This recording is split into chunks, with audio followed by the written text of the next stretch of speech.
பூமிங்கிறது மனுஷனுக்கானது மட்டும் இல்லை, அனைத்து உயிர்களுக்குமானது. அது அப்பப்போ நம்ம கண்ணுக்கு தெரியும், நாம் தான் அதை கவனிக்க மாட்டோம். அந்த 2 காகம் பாருங்கள், குடிக்க தண்ணி இல்லாமல் அந்த பைப்பை உடைச்சி திருவறத்துக்கு முயற்சி பண்ணுது. ஆனால் அதுக்கு தெரியாது தண்ணி வராது அப்படின்னு.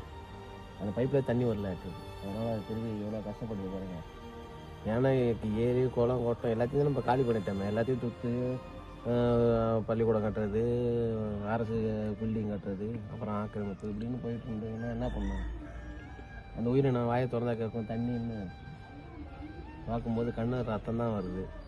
இது நம்ம கண்ணுக்கு தெரிஞ்சது. நம்ம கண்ணுக்கு தெரியாத எவ்வளவோ பல்லுயிர்கள் இந்த பூமியில் எது இல்லாமல் இறந்தாலும் இறக்கலாம். ஒரு குடிக்க தண்ணி கூட இல்லைன்னா இப்போ இந்த இயற்கையை நம்ம எந்தளவுக்கு கொன்று வச்சுருக்கோம். அதை கொன்று அந்த இயற்கையின் மேலே தான் நாம் ஒரு சொகுசு வாழ்க்கை வாழ்ந்துட்டுருக்கோம்னு நினைக்கும் பொழுது ரொம்ப ஒரு அற்பமான மனித வாழ்க்கைன்னு நினைக்க தோணுது. ரொம்ப கஷ்டமாக இருக்குது. அதே இடத்துல அங்கே பாருங்கள், அந்த வாத்தை பாருங்கள். அதாவது ஒரு நல்ல மனிதனுடைய செயல்பாட்டில் அது வாத்துக்கு குடிக்கிறதுக்கு தண்ணி இருக்கு பாருங்கள். அதுக்கு தெரியுது அந்த இடத்துல தண்ணி இருக்குங்கிறது, அதனால் அது குடிக்குது. அது வளர்க்குறாங்க, அதனால் அது தண்ணி ஊற்றுறாங்க. இது வளர்க்கலை, இது காட்டு விலங்கு, காட்டு பறவை, அதனால் அதுக்கு அது தெரியல, தண்ணி கொடுக்க முடியாமல் கஷ்டப்படுது.